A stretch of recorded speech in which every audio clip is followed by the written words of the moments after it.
آپ سب کی سلامتی ہو.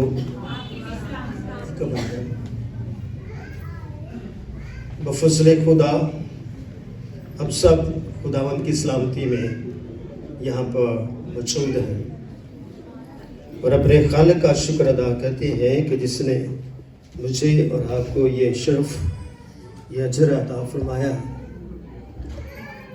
کلام مجسم کی ولادت کے موقع پر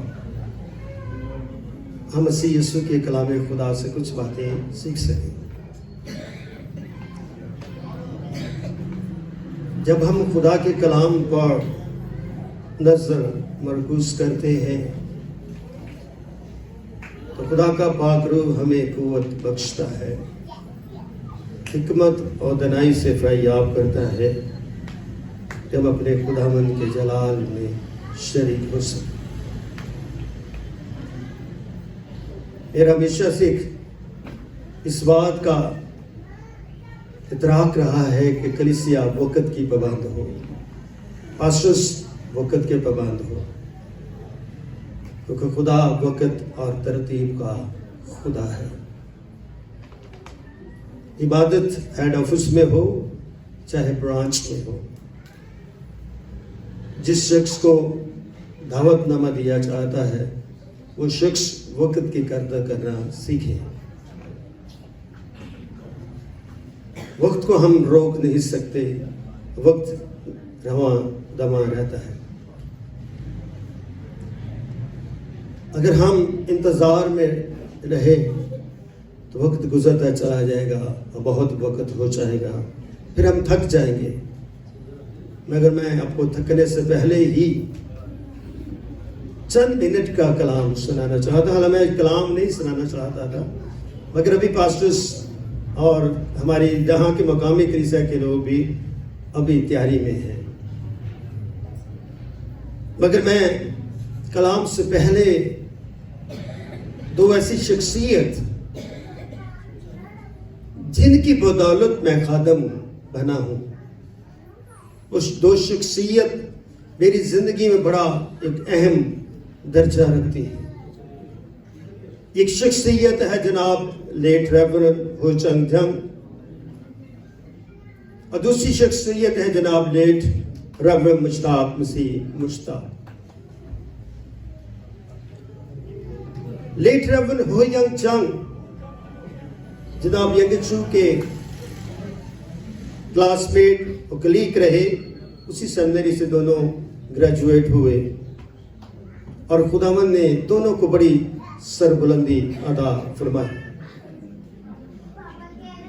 دنیا میں بہت سارے پاسٹرز خدمت کرتے ہیں، کر رہے ہیں، اور بہت سارے پاسٹروں کے وسیلے سے لوگ تبدیل ہوئے. ایماندار بھی تبدیل ہوئے، غیر ایماندار بھی تبدیل ہوئے. تبدیل کوئی دوسرا شخص نہیں کرتا. تبدیلی کا عمل ہماری ذات کے ساتھ ہے، ہماری شخصیت کے ساتھ ہے. انہوں نے مجھے کلام کی بہت عمیق بابرکت باتوں سے آشنا کیا. اس سے بڑھ کر مجھے مشن کے بارے میں انہوں نے بہت کچھ سکھایا. اور ایک بات انہوں نے میرے سے کہی کہ پاسٹر الیاس کہ یہ ذمہ داری ہے، اور ذمہ داری وہ شخص اٹھا سکتا ہے جو ایماندار ہے. اگر آپ خدمت میں آگے ہیں تو مڑ کر نہیں دیکھنا. آگے بڑھتے ہوئے بھی 100 غلطیاں ہو سکتی ہیں. ہر غلطی کو بلا کر مسیح کی صلیب میں اویزا کرتے ہوئے آگے بڑھتے چلنا. اسی طرح جناب لیٹ ریورنڈ مشتاق مسیح صاحب، ان کے علم کا کوئی ثانی نہیں ہے. ان کے کلام کی تفسیر سے میں بہت متاثر تھا اور ہوں. میں بہت سارے علماء کو سنتا بھی ہوں اور ان کی وقت ہو تو کتاب بھی پڑھتا ہوں، مگر ان کے پاس جو ایک تفسیر کرنے کا، لفظوں کو جوڑنے کا اور سادگی اور گہرائی کو یکساں کر کے کلام بیان کرنے کا جو اعلیٰ کاری تھی ان کے اندر، وہ شاید ہمیں ملتی نہیں، مگر انہوں نے اپنی زندگی میں بھرپور کلام سنایا اور بڑا قوت کے ساتھ کلام سنایا. آخری دنوں میں بھی انہوں نے کلام کو سرفرازی بخشی. جب ہم آخری دنوں میں 13 تاریخ کو اسلام آباد سے چلے تو وہ ساری رات ایک کتاب پڑھتے رہے مگر وہ سوئے نہیں ہیں.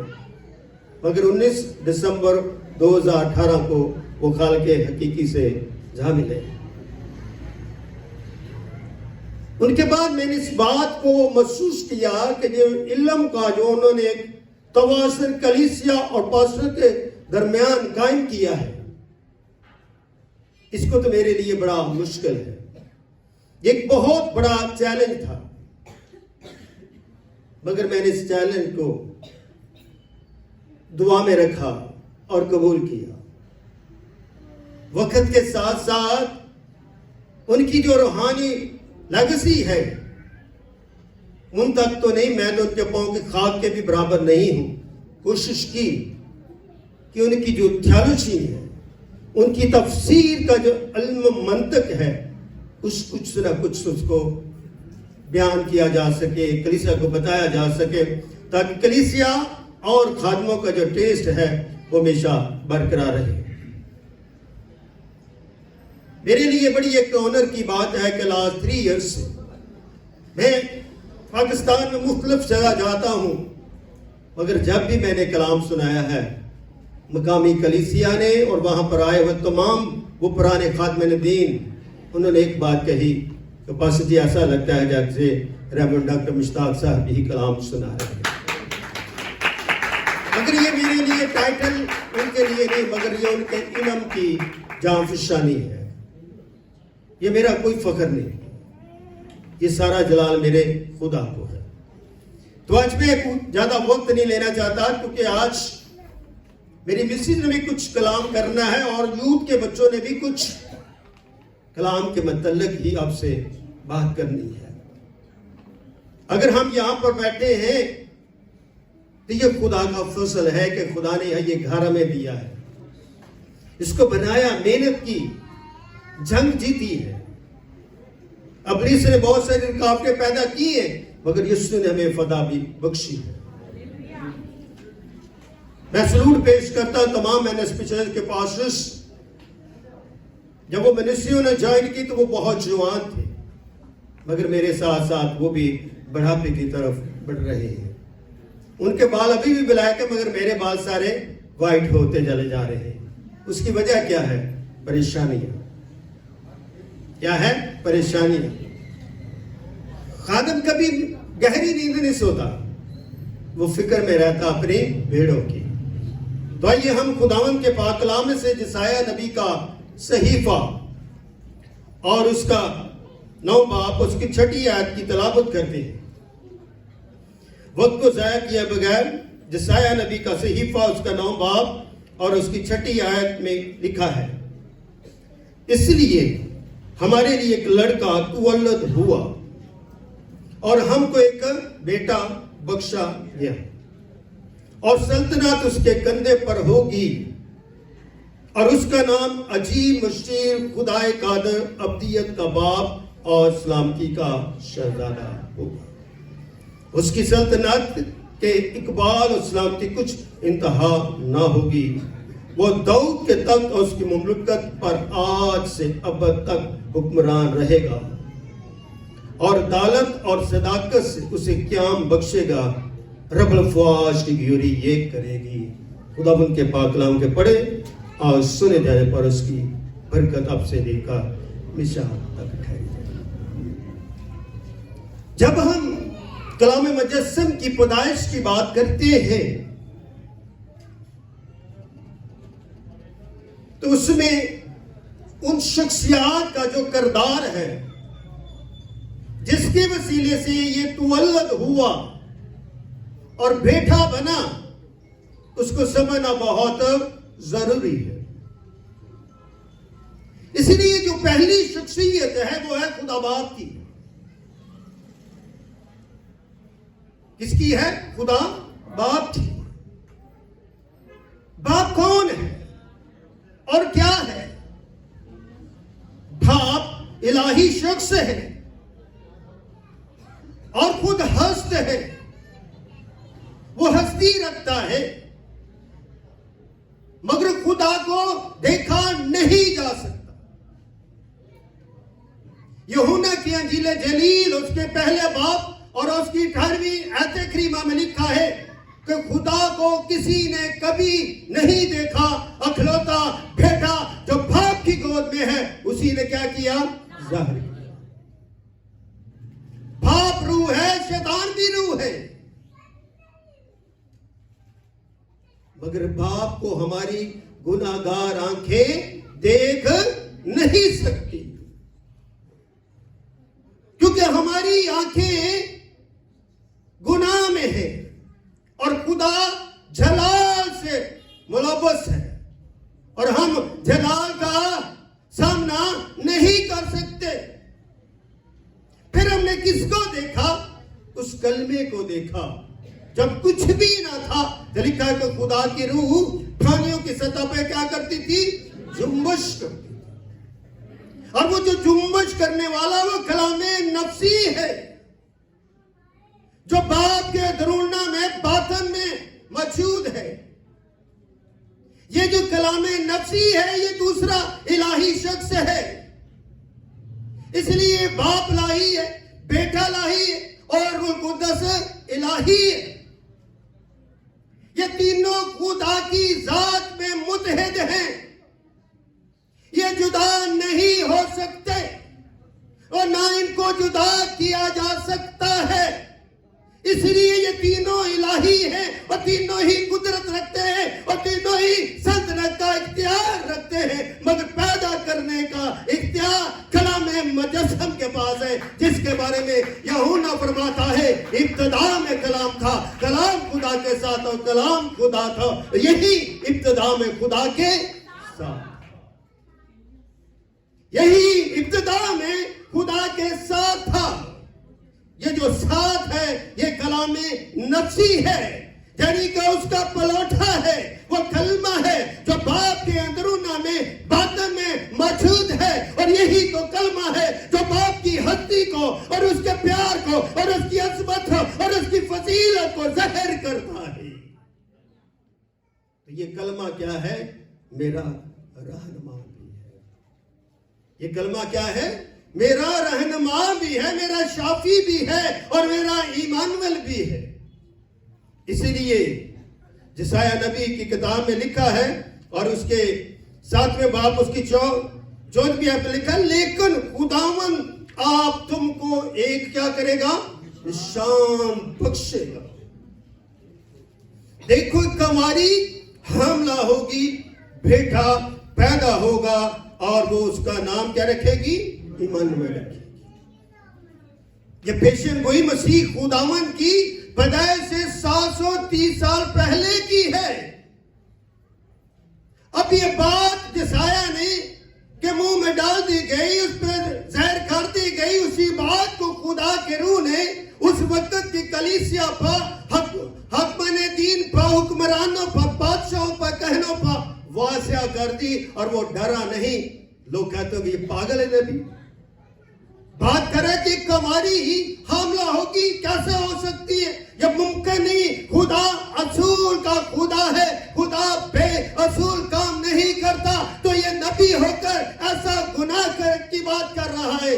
مگر خدا نے جو پیغام، جو رسالت دنیا میں بھیجی تھی، اس رسالت کو بھیج دیا، مگر اسی رسالت کو خدا نے پورا کرنا تھا، اور مقدس مریم صدیقہ کے وسیلے سے اس نے کلمے کو کیا دیا؟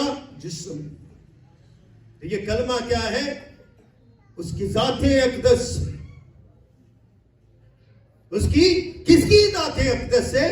کلام اول کی ذات اقدس سے یہ نکلتا ہے، یہ جو نکلنے والا ہے یہ کلمہ ہے، یہ تولد ہوا ہے، یہ بخشا گیا ہے، سلطنت اس کو دی گئی ہے، یہ سلطنت کا بانی ہے، آسمانی سلطنت بھی رکھتا ہے اور زمینی سلطنت بھی رکھتا ہے، آسمان پر بھی اس کا اختیار ہے اور زمین پر بھی اس کا اختیار ہے۔ تو یہ قد و قامت میں بھی بڑھتا ہے، اس لیے جب شخص سے شخص نکلتا ہے تو شخص کی دلالت کرتا ہے، یعنی کہ گواہی دیتا ہے۔ اس لیے جو نکلا ہوا ہے یہ میرا ایمانویل ہے، جس کا ترجمہ خدا ہمارے ساتھ۔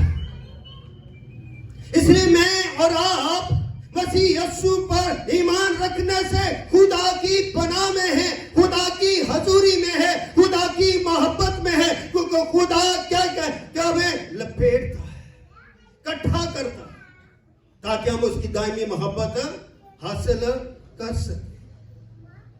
تو یہ جو بیٹا ہے یہ مثالی بیٹا ہے، یہ جسم بھی رکھتا ہے اور قدرت بھی رکھتا ہے۔ یہ جسم کے لحاظ سے محدود ہے مگر قدرت کے لحاظ سے لا محدود ہے۔ اسی لیے یہ جو کلمہ ہے یہ دو ذاتیں رکھتا ہے، انسانی ذات اور الہی ذات۔ میں اور آپ نبی ہو، کاہن ہو، رسول ہو، کوئی بھی ہو، وہ دو ذاتیں نہیں رکھتا۔ ہم سارے کے سارے انسانی ذات میں ہیں، مگر یہ کلام مجسم جو تولد ہوا ہے، جو بخشا گیا ہے، یہ دو ذاتیں رکھتا ہے، انسانی ذات اور الہی ذات۔ انسانی ذات کو نیند بھی آتی ہے، انسانی ذات کو بھوک بھی لگتی ہے، اور انسانی ذات دکھ بھی اٹھاتی ہے۔ اس لیے یہ ایک اعلیٰ ہے۔ یہ کیا ہے؟ اعلیٰ ہے۔ کون؟ یہ کلمہ اعلیٰ ہے۔ تو اس کی اعلیٰ عظمت سے ہم خدا میں اکٹھے ہو جاتے ہیں، خدا کی خوشخبری کے سنانے والے بن جاتے ہیں، ورنہ ہم گناہ میں ہوتے ہوئے خدا کے نام کو جلال نہیں دے سکتے۔ اس کلمے کی نسبت سے، اس پر ایمان رکھنے کی نسبت سے اس کے نام کو ہم کیا دیتے ہیں؟ جلال دیتے ہیں۔ اس لیے یہ المسیح بھی ہے۔ کیا ہے؟ المسیح بھی ہے۔ قرآن پاک میں لکھا ہے کلمہ الگہرا مریم، یعنی کہ کلمہ مریم پر ڈال دیا گیا۔ یوحنا کہتا ہے کلام مجسم ہوا، فضل اور سچائی سے ممور ہو کر ہمارے درمیان رہا، ہم نے اس کا ایسا جلال دیکھا جیسے باپ کے عقل ہوتی ہے۔ وہ کہتے کلمہ مریم پر ڈال دیا گیا، اور بائبل مقدس کیا کہتی؟ کلام مجسم۔ یہ جو مجسمے ابنیت ہے یہ تولد ہوا، یہ پیدا ہوا، اور خدا کی بندی نے اس کلمے کو کیا دیا؟ جسم دیا۔ کس کے وسیلے سے؟ روح القدس کے وسیلے سے۔ اسی لیے یہ جو بیٹا ہے یہ صاحب رویت انسان ہے۔ حالانکہ جس فرشتہ یسوع کو خواب میں دکھائی دے کر کیا کہتا ہے کہ تو اس کا نام یسوع رکھنا، جو اپنے لوگوں کو ان کے گناہوں سے کیا دے گا؟ نجات۔ تو یہ کیا ہے؟ نجات دینے والا ہے۔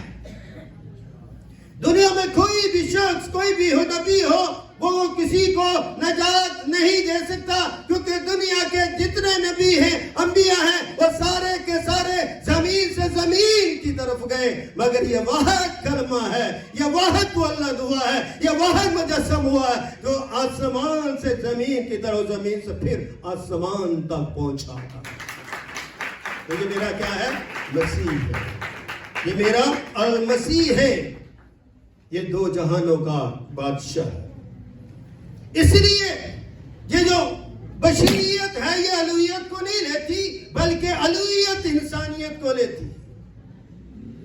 میں آپ کے سامنے اس بات کو رکھنا چاہتا ہوں کہ کلمہ جو جسم لیتا ہے یہ الوہیت ہے۔ الوہیت کو ہم خدائی کہتے ہیں، خدا کی خدائی۔ اس لیے الوہیت جو ہے وہ جسم لیتی ہے اور مریم کے جسم کے ساتھ مدھر ہو جاتی ہے۔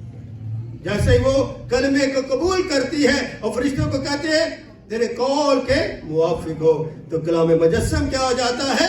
جسم لے لیتا ہے، تو تولد ہوتا ہے، وہ پیدا ہونے کی شکل و صورت اختیار کر لیتا ہے، اور 9 ماہ کے بعد یروشلم کے شہر بیت لحم میں اس کی کیا ہوتی ہے؟ پیدائش۔ تو آج بھی ہم اسی 2000 سال پہلے کی چندنی کو دیکھنا چاہتے ہیں۔